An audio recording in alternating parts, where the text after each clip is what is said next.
piece, the opportunities to bring awareness to social issues and activism. So this is very important to me, and I appreciate this opportunity. In terms of how I see schools as community anchors, thriving communities also have thriving schools within them. The same kind of families that comprise strong communities look for neighborhood schools that encourage their children's academic and social growth. And when they find them, they're active in the school's continued success. So even families that may not have the resources or capacity to seek out and live in thriving communities still want that for themselves and their children.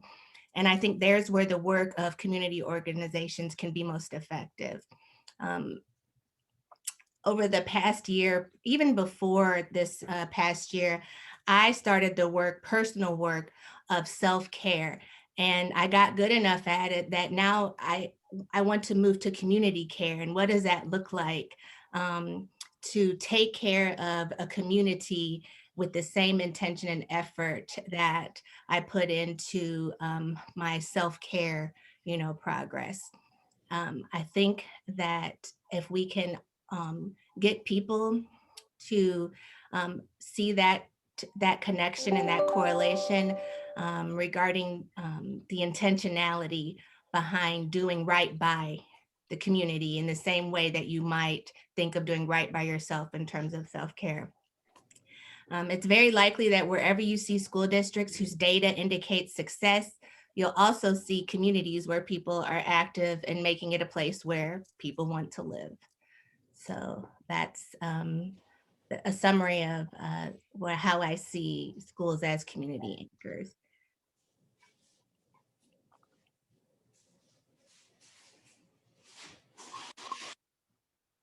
And it looks like our second panelist, Danny Wysentowski, has joined us. Danny, I mentioned that you covered the latest round of St. Louis Public Schools closures and the redevelopment of those vacant buildings into housing and offices. And I asked a question about your experience on the topic and how you see schools as community anchors. Right. It's great to be here. And as you said, a couple months ago, I wrote a cover story about this latest wave of school closures at St. Louis Public Schools. But it was also a story that combined that moment, which it actually kind of came about coincidentally as I was doing research on developers who were turning these old closed schools into apartments and new things. The St. Louis Public Schools' long process of school consolidation, the school closing, finally kind of came to a head. And so these two kind of aspects united, as I was reporting this. And so the story that I ended up putting out, I believe it was in January, looked at both of these issues, kind of along a continuum. And, I think that the moment is very interesting. And I think, to your question, asking how are these schools potentially, magnets, in their communities.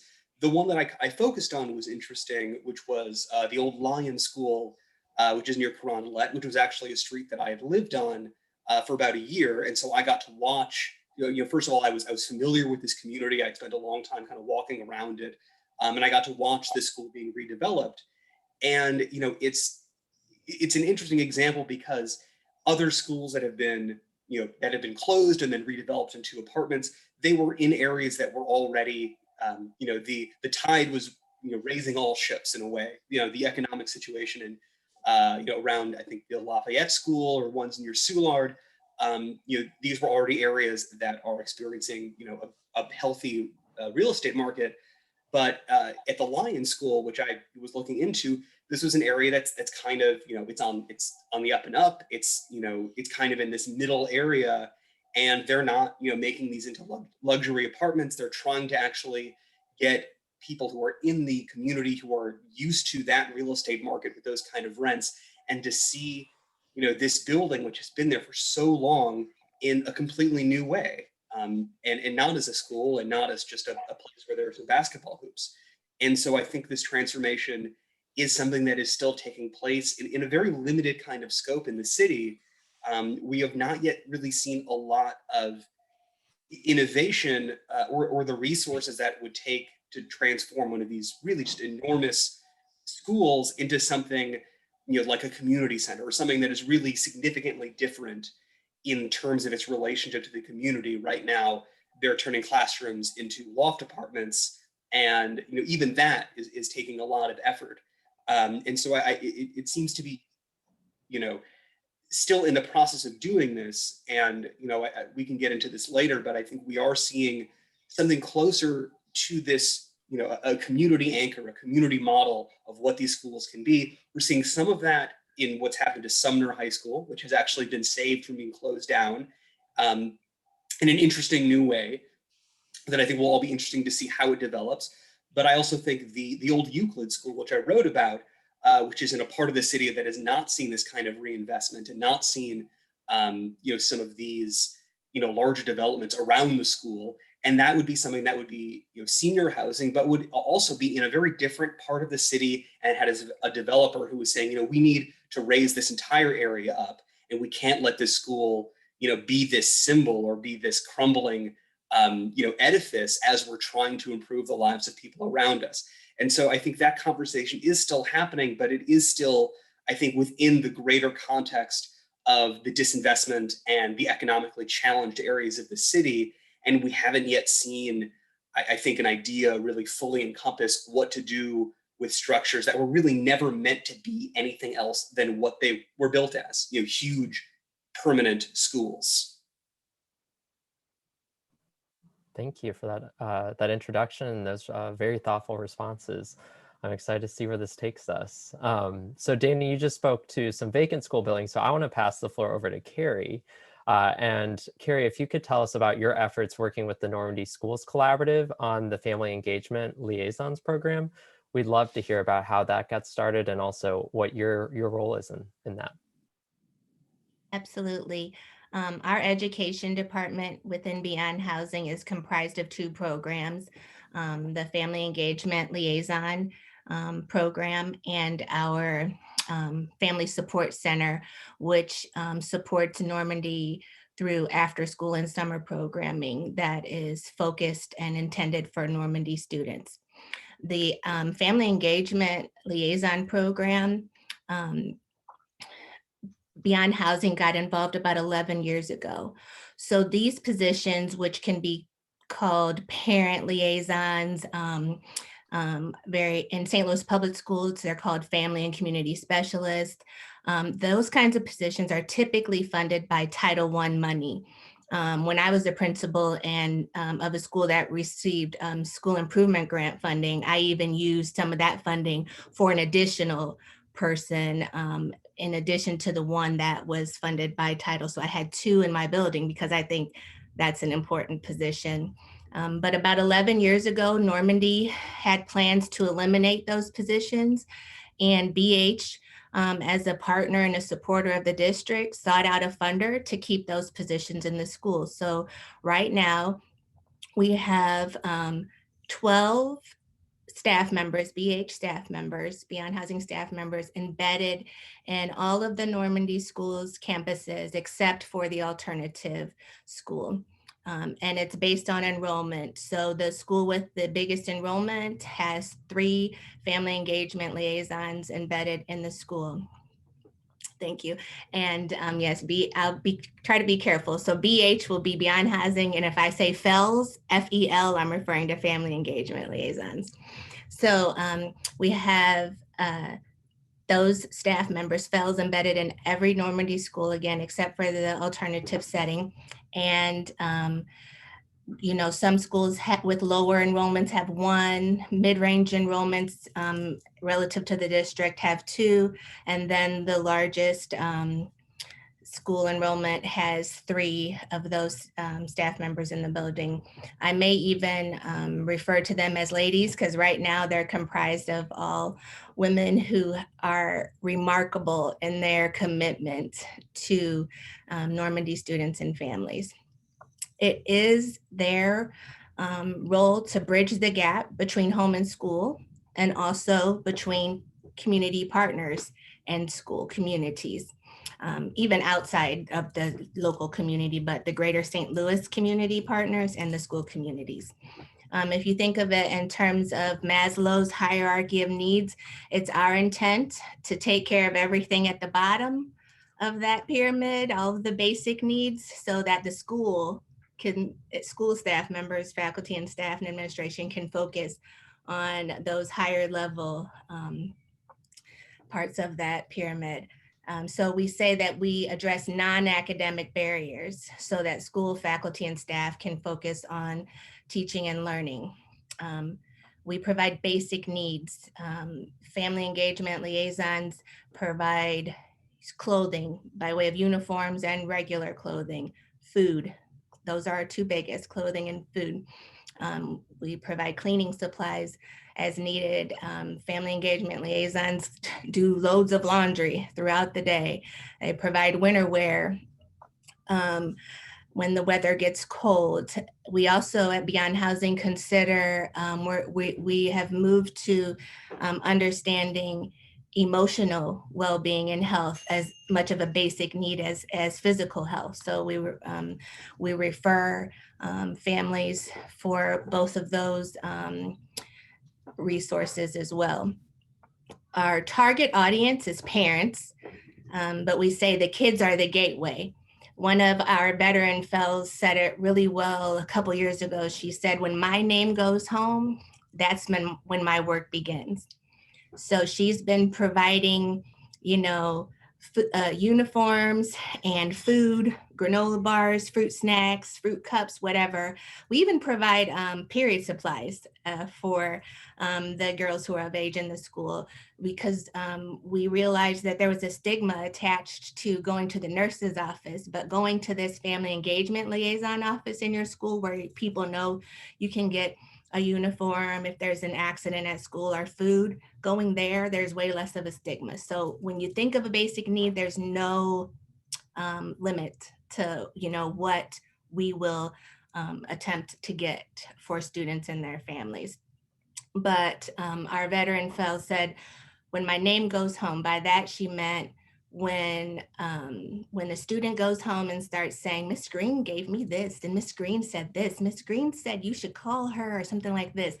And then when Miss Green finally does call, or when there's an occasion for the parent to meet Miss Green at the school, and the parent says, oh, so you're Miss Green that my kid is always talking about. She knows that that's when the real work of building a positive, trusting relationship with a family is going to begin, because we feel as though building those positive, trusting relationships is what gets parents results and schools results that they both want. Normandy Schools Collaborative right now employs 2 social workers for about 3,000 students.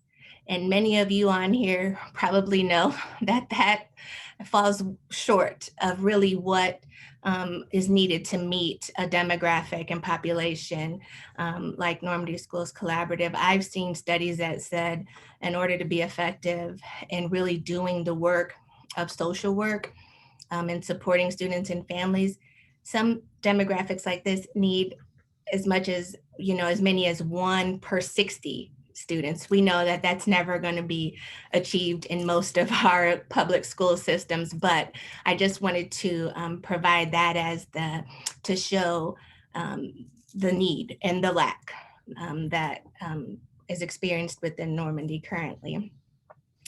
It actually works well, we found, to have non-Normandy staff members in these roles, because if you consider that struggling schools are like grasping for whatever they can get, and they're short-staffed, they're short-resourced. So, we can say as Beyond Housing, I can say as the Director of Education, no, the Family Engagement Liaison cannot cover this class. That takes away from the work that they do to build relationships with families. They can call families, they can do home visits, they can connect with community partners to bring resources in. But if they're covering a class they're putting themselves in a position to possibly be an adversary, right? To not be the advocate that we want them to be. So what we tell principals and school staff is that we emphasize we're not here for this, but this is what we are here for. And the schools where the FEL position is respected are the schools where you see the greatest data, the best data in terms of attendance and academic performance in Normandy Schools Collaborative. We say to them, let us love on your families, so then those families do whatever you want and need them to do. Because as a teacher, I learned that when kids liked me, they did whatever I needed them to do. And as a principal, I learned when parents liked me, they did whatever I needed to do. They showed up when I asked them to show up. They supported when I asked them to support. And so that's what we're attempting to do that's what we are doing with the FELs as they build relationships with kids and families and with the entire school community. Thank you. Okay, so my next question is for Danny. Danny, you spoke a little bit about both being a community member in the neighborhood around a redeveloped school and also reported on that. I was wondering if you could talk about how people feel about schools being closed and then repurposed into something else. I guess specifically, are they happy that the building's not vacant and maybe a magnet for crime? Are they upset that it's kind of become privatized? What kind of range of responses have you seen? Right, it can be complex. And I think it's important to know that, and to acknowledge that for people who attended these schools or lived in these areas, their reaction, and I think their negative reaction to hearing that these schools are closing is reflective of this greater pain of seeing parts of St. Louis that are familiar to them, kind of retreat beyond the ability to have hope that they will return. And I think especially having listened to Superintendent Adams in the way that he has sort of held these many meetings with the school board, you kind of see this this really a need to psychologically prepare and to enter into this space of where they're able to say it's time to end this hope that these schools are not coming back. And I think there are sort of discrete ways that this issue can be addressed. But I got to sort of really experience a lot of that spectrum. When I visited Euclid School, I was there with unfortunately, I can't remember her name off the top of my head, but a Democratic committee woman who had actually attended that school as a young girl, and someone who wanted to see this school being turned into senior apartments, but who also, upon visiting there, is walking around the kindergarten room that she had all these lovely memories of, and it's a section of broken glass and walls that are falling down, and I think we shouldn't underestimate, I think, the emotional impact of seeing the physical reflection of pieces of this city being abandoned and ways that affects people personally. When it comes to Lion School, that I lived right next to, I had sort of the chance to see, a building that was at the end of this sort of abandonment life cycle. It was really at the tipping point of where either something was going to be done with it, or that there was enough, people breaching the building. There was, a level of, I think, an understandable level of people who want to live there, taking shelter there, but also a level of destruction that happens to the building itself. But, to the sense that I saw, school-age kids playing basketball there, who had, kept having that as a part of their lives. And it only stopped when another fence went up, when the construction company, started actually redeveloping it. And, I think from watching the school board meetings, especially, I think you could really see the school board representatives wrestling with this, because this process of school consolidation and closing it down, it really wrenches the issues that have been unaddressed for so long back into focus. Why have we spent so long not addressing these schools? Why are these kids leaving these areas? We suddenly begin asking ourselves the same questions that St. Louis has asked itself for the last 40 years or more, really. And I think it does take a process of almost trying to, fit everyone's jaws around how big this issue is. And, when we look at the St. Louis Public School Board closures, this was a process that had been raised, I believe, as back in 2018 and 2019. And then there was, great anguish among people who, were worried about schools closing. It was then delayed and delayed again through COVID. And once I started, reporting on this, to see, the school board members, say, this is what my community is telling me. And, to have Superintendent Adams say, well, here's the data on, how many students are actually in these schools.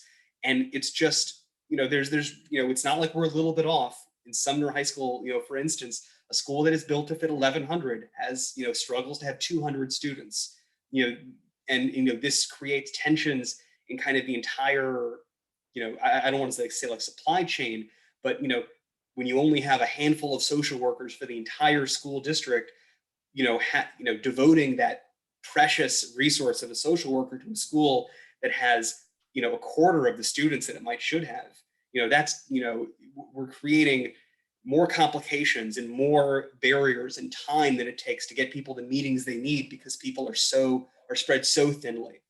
And so I think this is a difficult process that the school board is going through, and it's not clear, we've been at sort of these states, I think, a couple times in the past, going back to Sumner High School, because it has such great lineage and great alumni, and it has so much feeling for those in North St. Louis who have, for sure, to a degree much further than any other part of the city, can see these schools and the abandonment of them as such a poignant metaphor for what's going on, especially when these schools sometimes are really the only structures that seem to be standing on their blocks. But in Sumner, you had, that was nearly going to be closed down. They came up with another plan that Kelvin Adams described as kind of a mentorship program with alumni, and it didn't work. It didn't do what they had hoped it would do for the academics in that school, for the student body. And we're now again in trying, this new model that they have suggested with bringing in arts and cultural organizations that would actually have, kind of offices in the school with resources from those cultural organizations. We're starting to see this blend of the resources from the school district, from those who are outside of it, trying to figure out how this fits. And that's just one school. There are 7 more that were closed down. There were interesting ideas going on with, can some of these schools kind of be hubs for virtual learning or hybrid learning, which is quite interesting.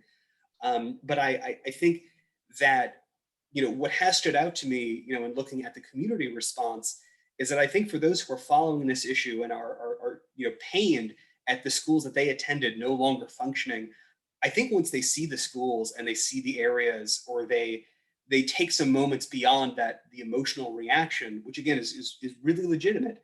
I've seen, people say, we just want to see these schools transformed into something good.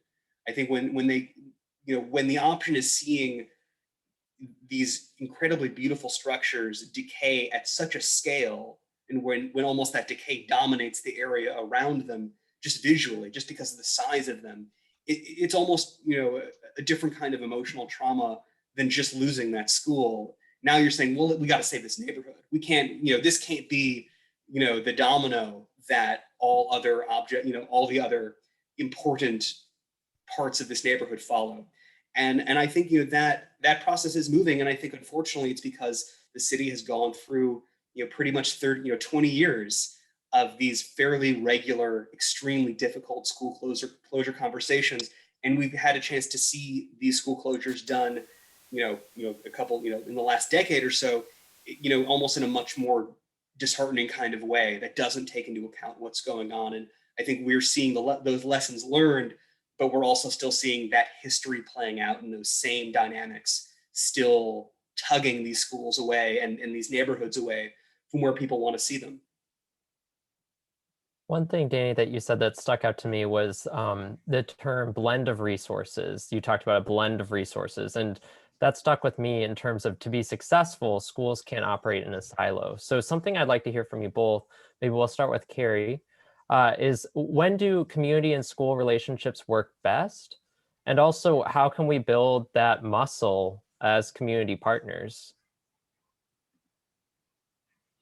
Sure thing. Danny, I just want to say, your comments made me realize how significant and important it is, and how much I now appreciate the fact that Beyond Housing's main office is a former school building.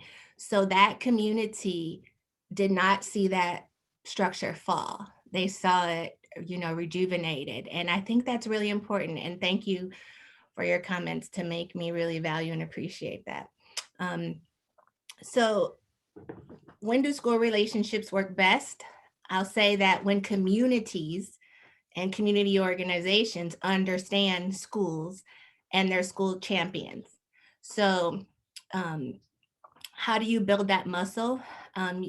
Broadly, community organizations identify somebody within them who's going to attend board meetings and stay up to date on what's going on in the school district and schools. And that also encourage community members to do the same, both parent and non-parent, because we always talk about, in Normandy anyway, the people who show up to vote on things like bond matters for schools are not the ones that have students in schools, right? They're the older residents who are invested in the community, but not necessarily involved in the community school. What I would love to see, what I've talked to Normandy administration about a few times, is that how do we get local businesses to promote school events and engage with students? Like, there's a Walgreens right across from Normandy Central Office, and I want to see a huge district academic calendar up in that Walgreens, so that when parents go in, they know, that their kid's supposed to be in school that day, or maybe community members know why they see so many kids out, because school's out. And when they do see kids out of school that are supposed to be in school according to the calendar, they say, hey, what's going on? Why are you not in school? I know I do that. I have to keep my mouth shut if I'm ever out and about on a school day. What I've learned to do is not say, why aren't you in school? I say, what, you got homeschool going on or something, just to try to, mind my business, but still I can't control it sometimes as an educator. Another way to build that muscle is, if you think of Beyond Housing has this approach of ask, align, act, but not, and when it comes to our relationship with Normandy, it's not just, we extend that to Normandy. So as a community organization, we ask the community, we align, and then we act. But we also, as a school partner and as a school champion, we have to ask the school, the district, what is it that you need from us? What do you want from this community? How do we support that? And then be really systemic in bringing that to the district. I say all the time, the strategies and systems that have allowed schools to fall and to fail were really intentional and systematic. So the effort to build them up and sustain them has to be just as intentional and systemic. We have to really, I think it's important also to have appropriate staff in the community organizations that understand. So for example, a lot of community organizations are staffed and built around people who have social work background. And my predecessor was an amazing school social worker, very knowledgeable. But and that made sense, right?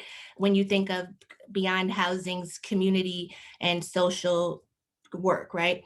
But my background is as an educator and a school administrator. So I know what goes on at central office levels. Every principal of every school has taken classes about central office operations. So I know what goes on at central office level, and I know what it's like to lead a school. So I know what it's like to come in, to have someone come into your school building and say things and want to do things, and how that looks. So I've been able to say, we don't want to put any more on a principal's plate. we don't want to put any more on a teacher's plate. We have to figure out how to support this school community without asking school administrators, faculty, and staff to do anything. I think what has also happened with having appropriate staff is that there's a credibility now too. So all the principals in Normandy know that I used to be a principal too. And they've heard me say to them, I know what it's like to be you. I don't want to make your job any harder. We just want to do right by your school community, right? We want to work with you to do this. So they trust me, right? Because of my background. They trust that what I'm attempting, what we're presenting in our programming really does benefit them and their school community. Also, when we talk about appropriate staff, I have really put effort into building members into the Family Engagement Liaison program who, whether they have real legitimate social work background or just some type of social work experience with case management or something like that, building our team around those types of people. Because they also then understand things at a different level than just someone who figured, oh, I love to work with kids, in schools. I like the idea of summers off and Christmas and spring break, right? Like that's not, we are attempting to look for something for individuals who have something more to offer to what it is that we're trying to do.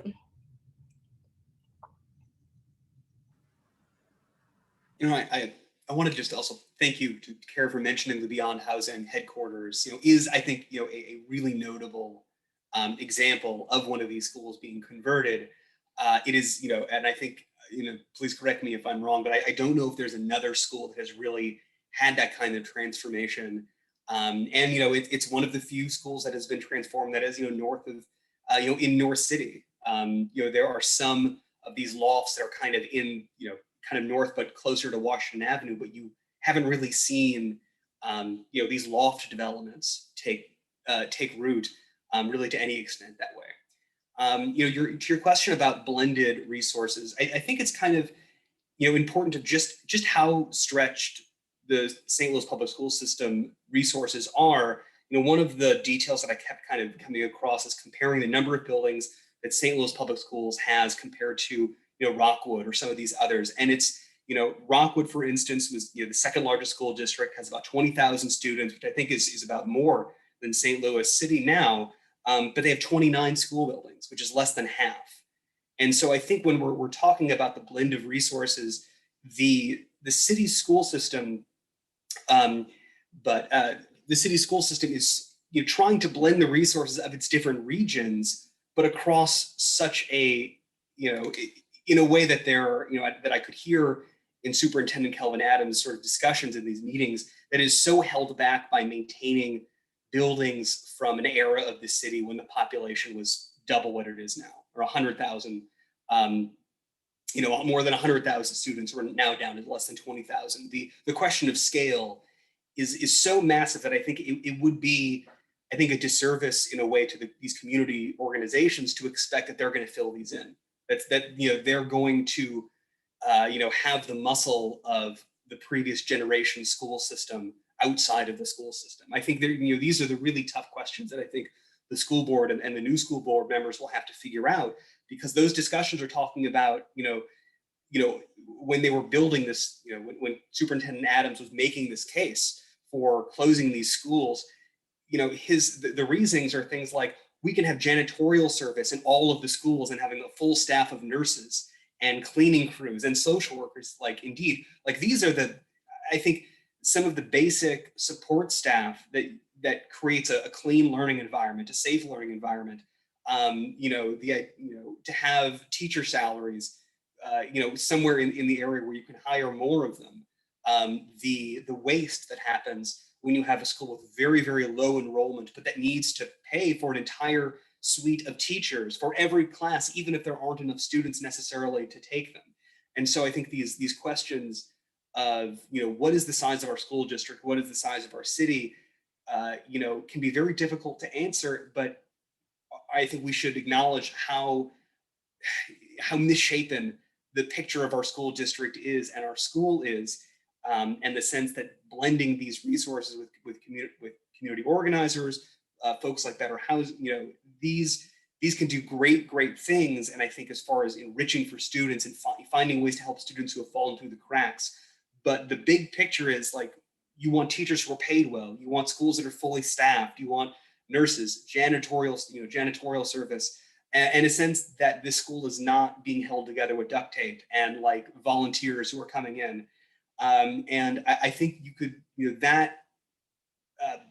I think decision and that notion that we are at that place where we can't just keep doing the same thing and keeping these schools open has really, come to the fore in these school board meetings over the last, several months. And, with the school board, at this very pivotal meeting when they were voting on, should we close, the entire recommended 12 schools? Should we only close 4? Should we close 7? This decision came down, to, do we have a belief that the political structure of St. Louis City can actually make good on some of these promises and fill in these vast gaps? Is there an outside source of, the sort of joining material that could save a school? Do we have enough of that, gas in the tank in St. Louis City to actually do this? And the board kind of said, no, we don't believe that we can just close 4 schools, do the bare minimum, and then we'll push the rest of them off and say, oh, the city will come up with a plan to fill in this gap. I think it was really remarkable that, even school board members who did not want to close these schools and were extremely upset, I think, by the notion that North St. Louis would lose even more of these rare, precious, echoes of its great past and what people there presently still feel and remember. To close those last neighborhood schools was very difficult. But they also said, if I have to look at the mayor's office or the board of aldermen and expect that they're going to use their soft power, because again, the city government does not have direct control over the school board. And so could we believe that they're going to have this nuanced, effective, coordinated, present ability to keep these schools open? And the school board, said, no, we don't think it's going to happen. And I think that was a remarkable moment, and it clearly has an effect on the current mayoral race right now. But I think it also, echoes this void of structure and direction when you have a school board system that is not fully in control of its own funding, when you have that funding that is tied into developments and decades of this policy, intentional policy, as Carrie mentioned. And we are so far behind the ball on that. This is not just playing catch up. You're in a different, you're running a race in a city, on the other side of the country almost. If you're trying to catch up from now. And so I think you're seeing some of these innovative ideas come in, how to change the tax increment financing, how to not put the school system, hopefully, a couple of decades from now in the same position. But I think I think to kind of wrap this back into your initial point, if we're hoping to spend the next 10 years, 5-10 years rebuilding the school system, making it efficient, making it reflective of the city and the students and parents who are there, I think that's really where those community resources can really help and I think inject critical interest and skills and people who want to be there. It could be a bridge to the point where we get to an efficiency level of where we have the right number of buildings for the right number of students, and hopefully an increasing number of students, as everyone would hope. But that will have to come later. And I think these next few years will be really critical in seeing, what is our trajectory looking like? Have we filled in these gaps with our great community partners and with people who are tapped into this? Or are we just suddenly expecting the city to start like having population again? If you leave it in a cold room overnight and suddenly it'll start sprouting. I don't think that theory has been borne out. And in place of it is kind of this real need for action and for strategic planning.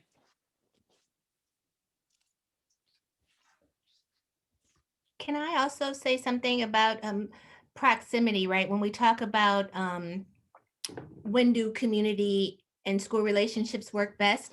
So Danny's referenced Normandy a few times, and I started teaching at Normandy. And when I started teaching at Normandy many, many years ago, I mean at Sumner, sorry, Sumner. When I started teaching at Sumner is the conversations about closing Sumner started long, long ago. And it's always been a conversation, and it's always been a threat, but it's always the alumni who come in to save the school. But the alumni are a proud group, but they're not a proximal group. They don't live near Normandy. So that's why I believe it continues, the alumni effort to keep the school open continues to fail, because they say they'll do these things, right? They say that they want to save it, but then they're not there to do it. So I think when we talk about community organizations and how to build that muscle, it would be, if we use the Sumner example, to work with those alumni to be as invested in the community around Sumner as they are in the history of Sumner, right? Their Sumner Bulldog pride. We've got to find a way for them to care as much about the community that surrounds the school, so that that community can feel as important. And when they feel important, they start, that's where self-efficacy, right? And their understanding of their own agency begins to grow and build and support such an important neighborhood school like Sumner. And I'm sorry if I kept going back and forth between Normandy and Sumner, but that whole conversation was really just about Sumner as the example. Okay, so I have another question for Danny.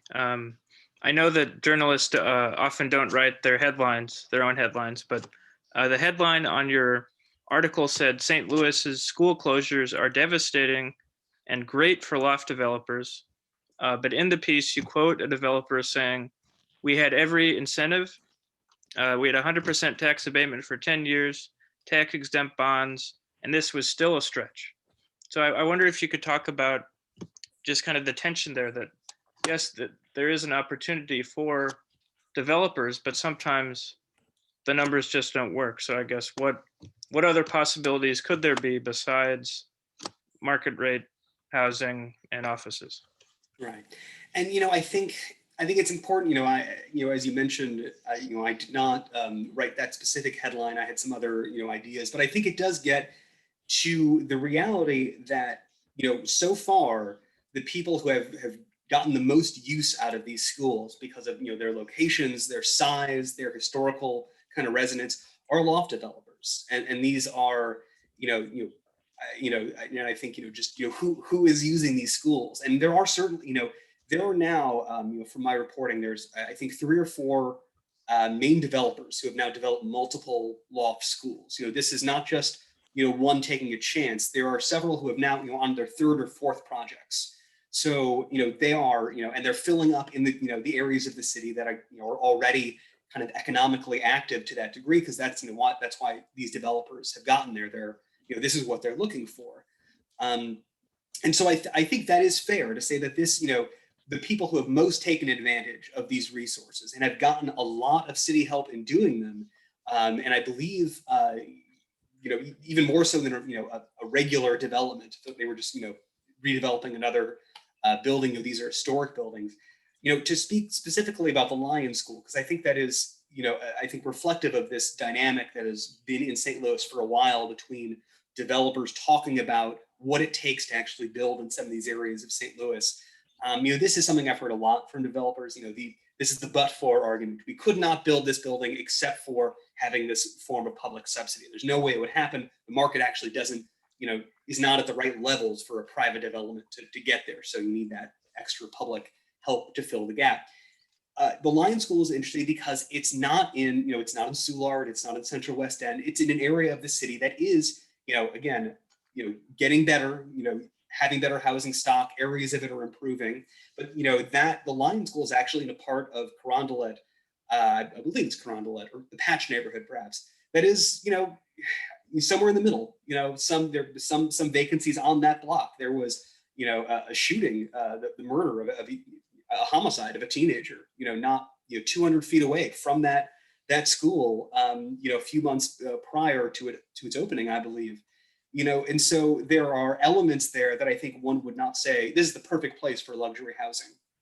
But on the other hand, that developer, Matt Maziel of Screaming Eagle, he had already developed a school in University City in Nathaniel Hawthorne and had put in townhomes. And it seems like he did run into a tougher job with this school. I think my sense of having conducted that interview, and I'd have to look back at the story a bit to look at the flow, but he was discussing a lot of what was really difficult was the conditions of that school, and that was in much rougher shape than what he had in Nathaniel Hawthorne in University City. And so, for instance, an early plan for the Lion School, he was going to build these extra townhomes on some of the grounds there. It didn't end up happening. It became a bit more of a smaller project. And I think, it'll be really interesting to see how that school does, because, I lived down the street from that school, and I lived in the bottom floor of a duplex, basically in a shotgun apartment where I was paying, $650 a month for rent, and then it was about $900 complete if you add your utilities and stuff. And at the school, these are really lovely studio apartments that are starting at $900 rent, or I think $1,050 rent. So they say this is within the rents they're looking for, but they are looking for folks who might not be living in that area already, or folks who don't they're the folks who are living on my block are spending a lot less to rent out full houses or halves of houses for their families. By square foot, it was a much better deal to move into a much older kind of house that might not be new and might not be in a secure area and doesn't have all the nice provisions that a new development would have. And so I think I think it's a good point to ask what does it take to get a developer to actually rebuild this kind of school? Because I think, at this point, beyond a few examples like with better housing and, with I think some senior homes that are going up, they're in a bit of a different situation. We just haven't seen these buildings transformed in a transformational way. And the example that got brought up to me a lot is the old Cleveland High School, which is an example of a building that is so big and is so decrepit that it's almost, the cost it would take to renovate it is almost just the first hurdle. It's a historic building, and if you can't change certain aspects of it, what do you do as a developer when you have a theater or multiple theaters in a school, a huge gymnasium? Some of these purpose-built spaces can be converted. Lion School did some really interesting things with actually having some units that were actually built out of parts of the old gymnasium, building new pieces of a floor. So you would have what had been this really high ceilinged cavernous area that would feel like it made more sense as a living space. But some of these schools just, it's hard to see. And the demolition costs are themselves astronomical. And I think, with the Cleveland School, that is another interesting example, because it includes grounds, if I recall, along Grand Avenue. And part of what is so interesting to developers is they really want to build those, market rate or retail developments and then get to the school. But that's not the way this system is actually set up. I don't believe, unless they change it, developers can't actually make that kind of, they got to develop the school. They got to do something with it. They can't get there later after they've extracted value perhaps from other parts of the land. And maybe there's ways to create new policies that would allow that. But I think as the years go on and as these schools get in worse condition, and I've been in multiple, I've both been on guided tours of these abandoned schools. I've gone with some urban explorers to look at schools that usually do not have people in them. I've seen some schools, in North City. I've seen schools in East St. Louis. It's really shocking what can happen to a huge building when it is left alone and is not given, care for the insides, when it is, used by the people who need shelter and are looking for places to go. And I think this, at this point, it seems like the dynamic is when a developer finally figures that there might be a good market in this area, they're still taking a chance, and it's very much driven by is there a private interest that thinks they can do something with this school, or can they get enough, if they're going to do senior housing like with the developer of Euclid, there are a lot more resources that can go that way as well. And so I think, as far as tax increment financing incentives, we might be getting to a point where, the next St. Louis mayor is going to be trying to create a policy that is, does not rely on those as much. But I think there is a unique sphere around these school redevelopments where these tax increments are done in a bit of a different way, that they don't deprive the school system of revenue, that they are just trying to, acknowledge the serious amount of work that has to be done to, to remove a boiler the size of a tank, from the basements of these buildings. That these structures are built with ventilation systems and pipes and things that are out of, another time. And they are, it could be a real challenge. And, these are not stadiums that are being built on the public dime. And so these are their own kind of genre in a bit of this development saga that the city is still wrestling over. What is worthy of these public subsidies, what is not, how to do these things correctly. Thank you for sharing about all those experiences and the challenges that come with having a vacant school building in your community and developing them as well. I am looking at the time, and I want to make sure we have plenty of time to open it up, open the floor for everyone on this call to chime in and take part in the discussion. I know that we've talked mostly about the Normandy district and the St. Louis City Public School District, but all of our communities have schools and all of our communities have community organizations too. So this is something that impacts us all. So I'll give Carrie and Danny if it may be a few words or less, maybe 15 seconds or less, if you have any last thoughts you want to share before we open the floor. But I also want to encourage you to continue to chime in for the conversation too. This is supposed to be kind of an open forum kind of moving forward. So any final words from either of you? Go ahead. I guess, I think, just, listening to Carrie, I'm someone I moved to St. Louis 7 years ago. I am not, someone who has done a lot of reporting on this issue recently, but it's certainly something to, just to realize how long these issues have lasted, the people who are on the ground and involved in it. And, that if you're not in these communities and if you're not able to see some of these school systems up close, the buildings up close, I think I've certainly learned so much about what assumptions can stand up and what don't.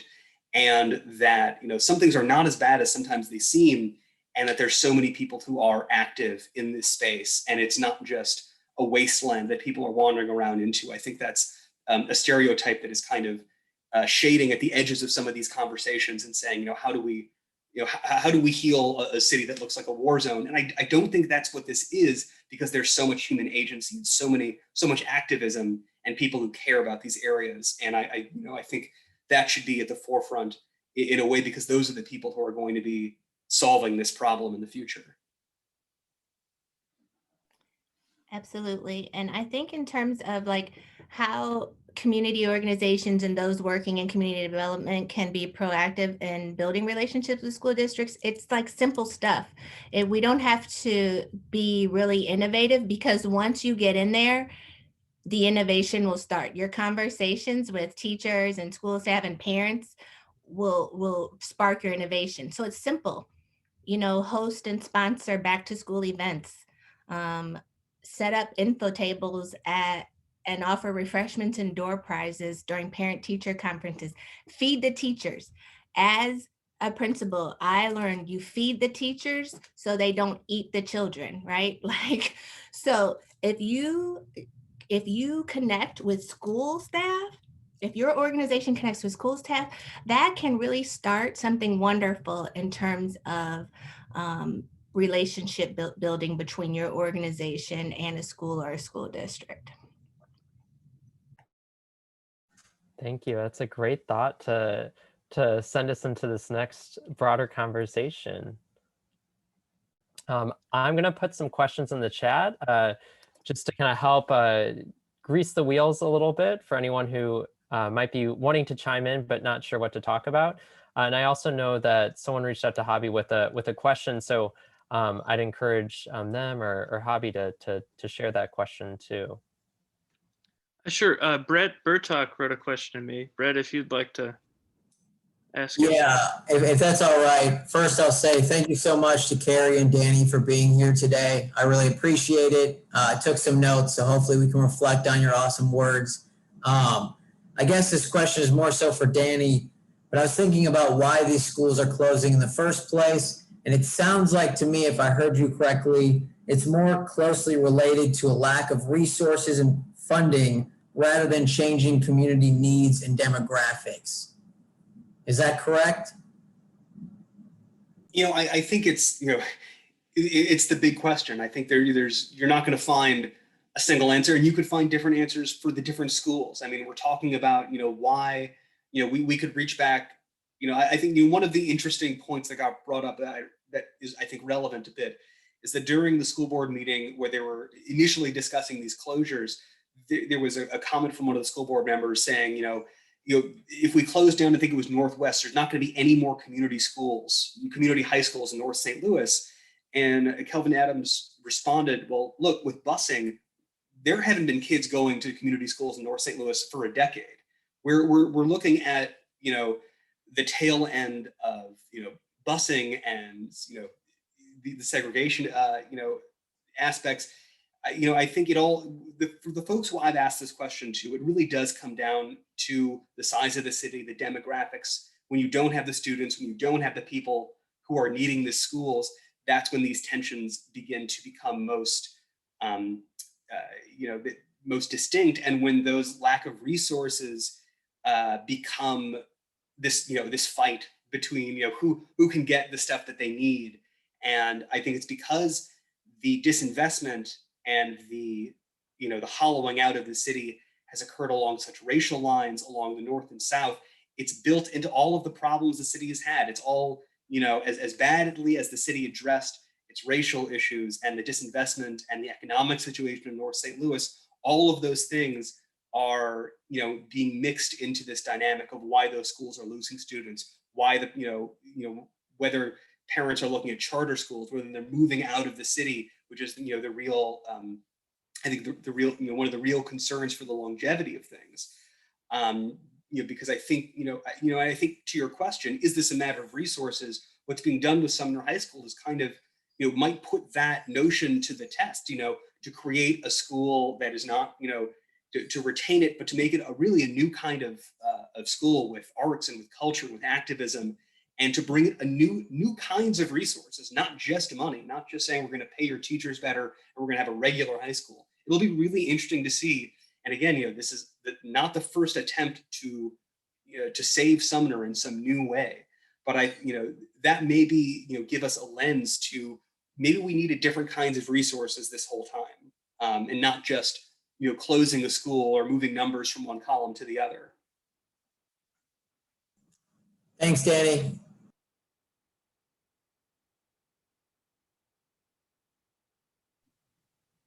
I've seen some things being posted in the chat so far about some desires, some things they've seen in other cities. Is there anything that's stuck out to any of you on the call today, or maybe something that you posted that you want to lift up to the full group?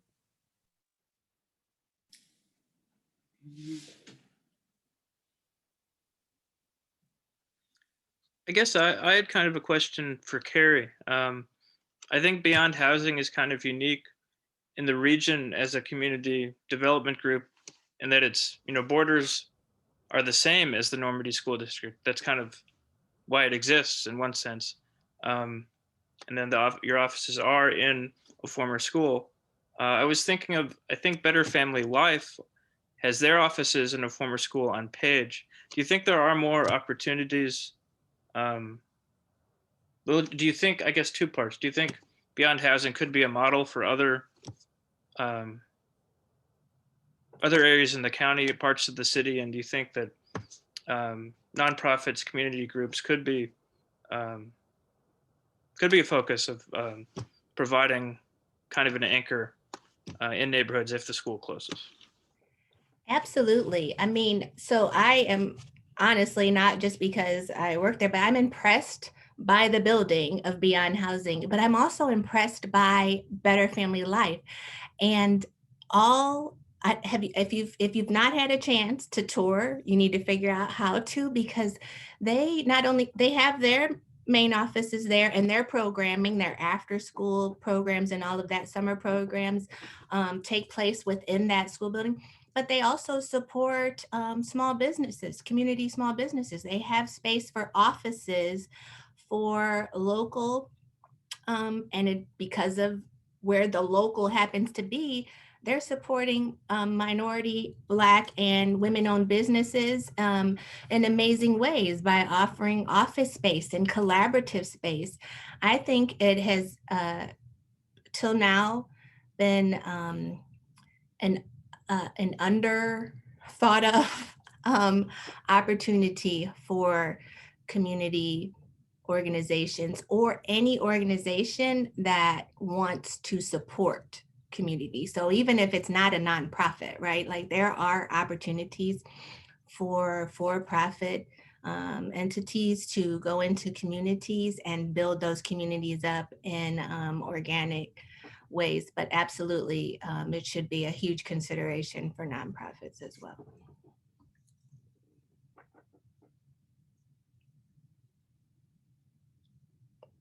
We were, before our current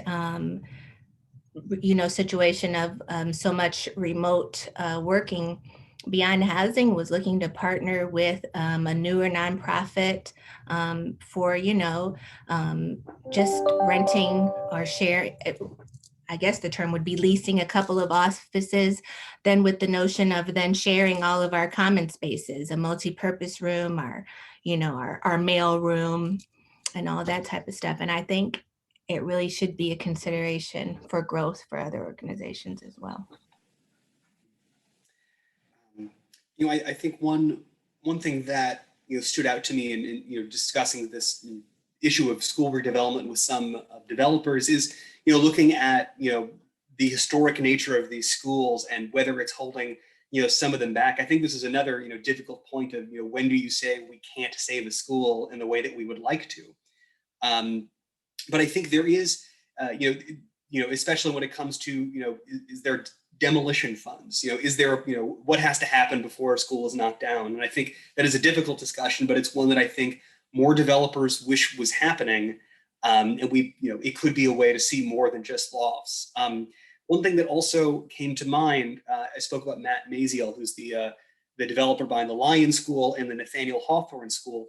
One thing that he pointed out to me is that in the Nathaniel Hawthorne School, there were actually former teachers and students who moved into that school because they wanted to, because it had this resonance with them.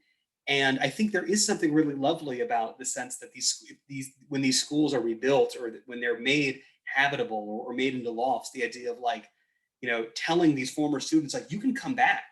I think you don't, this narrative in St. Louis that people always leaving the city, this in a way is this interesting, almost reversal, where we're saying, the things that you remembered about St. Louis, we've actually rebuilt them. There is, I think, there's so much practicality and details that go on with, rebuilding these schools.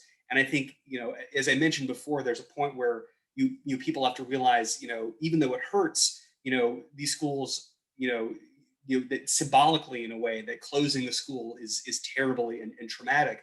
But I think there is also this sense that when a school is reopened, when a school is repaired, when it is actually gotten through this process, it seems, this does make a resonance with people who care about it. And when that nostalgia is validated and made real, not just because it's something they remember, but because those values are validated, that these buildings have come back to life because they matter. And so I recall hearing those developers really mention that they were surprised at how many teachers and former students wanted to, that they're living in these lofts. They're not just taking tours and seeing, here's where I was before. There is a real tangible pull back to a sense of the city as it was, or a sense that that things can be repaired and made new again. And so, that, to me, I wonder, if there was a larger campaign around that, to attract people who may have left. especially parts of the city where there's where a lot of people have left.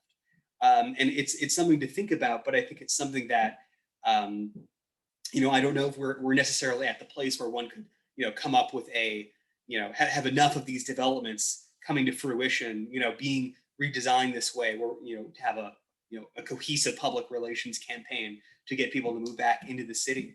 But we have again, two mayoral candidates who both talked about the need to bring population back up. Several of them were talking, I think, I believe it was, I can't remember the other one, but I think Lewis Reed spoke about, trying to, add 20,000 people over the next 10 years, which, would be fantastic. But I think there might be a point where the city will have to, make a more active campaign to have people move in and move back.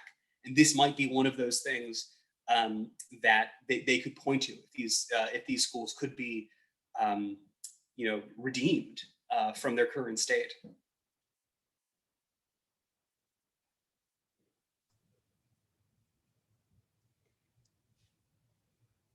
A quick question. Mara Perry, City of Webster Groves. I was wondering if anyone's gone back to look at some of the history of a couple of the schools in the city that I know were kind of mothballed for a while and then finally came back. Adams Elementary comes to mind. I'm curious about sort of the history of what the school district did and what I remember it being completely shut down. Only the gym was available for the YMCA, for camps, and for some summer programs. At the time that I was doing my MSW, I did work in that community, and I know we had some programs with the kids at the school. And then I know it has been completely renovated and is back to being a working school. So I'm curious in terms of the history. That was back in the 90s. But what made the school district determine at that time the time frame of how long it could be mothballed and held and kept so that it could, once the Grove and Forest Park Southeast became the, what it is today, that it has enough population for it to continue to be a local school? That would make me quite curious to see how that worked out and whether that's an option that they could look at.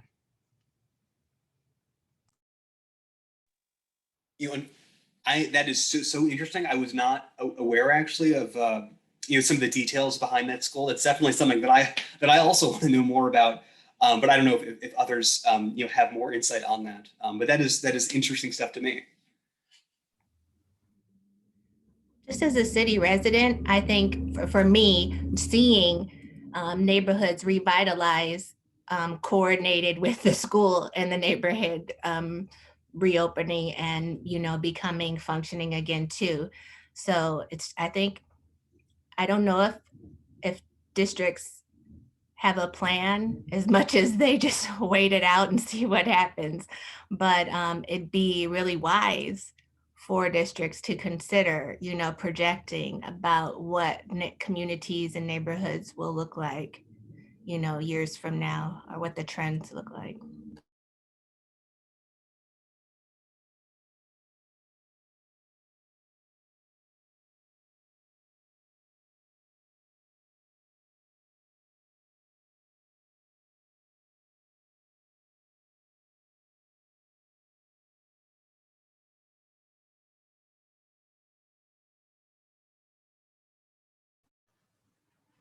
John, you posted something in the chat that's too long for me to read, so I was curious if you might want to lift that up to the group. Not to put you on the spot, though, if you're not able to chime in by audio. No, I can. Thank you, Gary, and very cool presentation. So my point was just that St. Louis is an infill city at this point. Well, it's always been an infill city for the last 100 years or so. So an infill city really needs continuous investment in education and housing in order to maintain a population.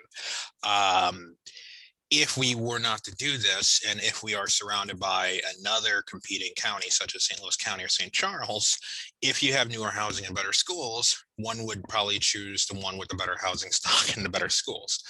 So regarding the that continuous investment in the city of St. Louis, once city of St. Louis was redlined on the north side, if you redline half the city, redlining is basically saying do not invest here, you will not get a return. So if the north side didn't see that investment in the housing, why, and if kids are bussed out to other places that have better schools and better housing stock, they're not going to come back after they're bussed out for 10 years or whatever. And that's where part of black flight is the term that's going around these days comes from. Also, with regards to the busing, basically you're splitting your funds that a school receives when you bus a kid out. So you're not really investing in that local school, you're almost investing in the school the kid's going to. So since Brown versus Board of Education in 1954, that's what the city has been doing. So basically they've been kind of funding their own population decline by busing kids out, not investing in the housing stock, and the result is what we kind of see today. I would further note that the city, the county is not, there's competition from St. Charles because it's probably going to happen again because St. Charles is a lot newer and they have better school, or they have a much newer school system. Can I chime in off of John? Hi, everyone. I'm Jessica Payne. I'm the board chair for the Old North Restoration Group, and I also work in Dutchtown, but I'm speaking with my Old North hat on to follow what Jonathan was saying. In 2013, we did a study of all of the youth and families in the neighborhood, and we have 2 schools in Old North that are still open, Ames, which is a performing arts magnet school, and Confluence, which is a charter school, both elementary schools. And even though we had those 2 schools in the neighborhood, out of all the families we talked to, and we have a population of about 1,900 and 30% are under 18, they went to 43 different schools across the region.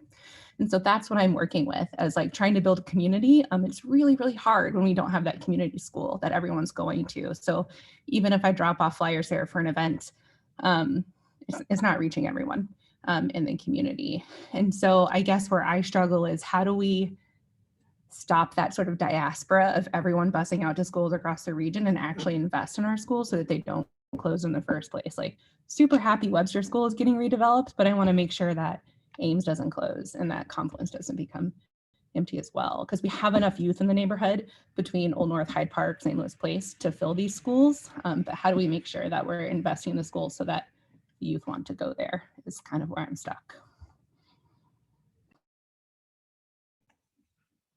I don't think I have an answer, but I think the answer lies in acknowledging that in districts like St. Louis City Public Schools and Normandy, the reason why we have so many schools is because people kept trying to move away from people who were moving in, right? So Normandy Schools Collaboratives has 23 municipalities, all predominantly, well, not all, predominantly led by Black mayors at this time. And these municipalities only exist because of the attempt to move away from Black people moving in. And again, I don't have an answer for how to get people to have faith in their neighborhood schools, but I'm sure the problem lies in that historical context. Whether a parent in Old North can express that and say that historical context is embedded in their existence in Old North.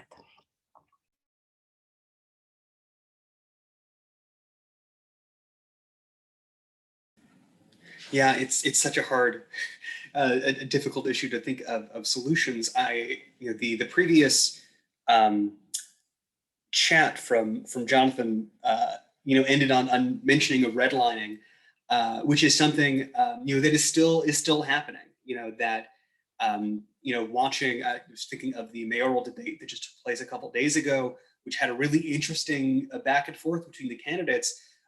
They were discussing both the need to work with banks and to really put pressure more on them to stop this manner of redlining so that the housing stock can increase, that people can stay in their homes, but at the same time that folks in this in that area might not have credit scores. They might there might be an issue of financial literacy, and it was both Tishara Jones and Kara Spencer had this really interesting back and forth. Both of them have ideas on these, and I think again, it shows just how important I think this upcoming election is, and that some of these, we have candidates who are both kind of really in tune with some of these issues and some of the more, the more difficult wrinkles, stopping, telling the banks to stop redlining won't necessarily help people who have bad credit scores. But even if you have a good credit score and you're a Black person, you might not get that loan because of the redlining. And so I think we're starting to see, there's some levers that have to both be, pulled at the same time for some of this. But I definitely take your concern and your point.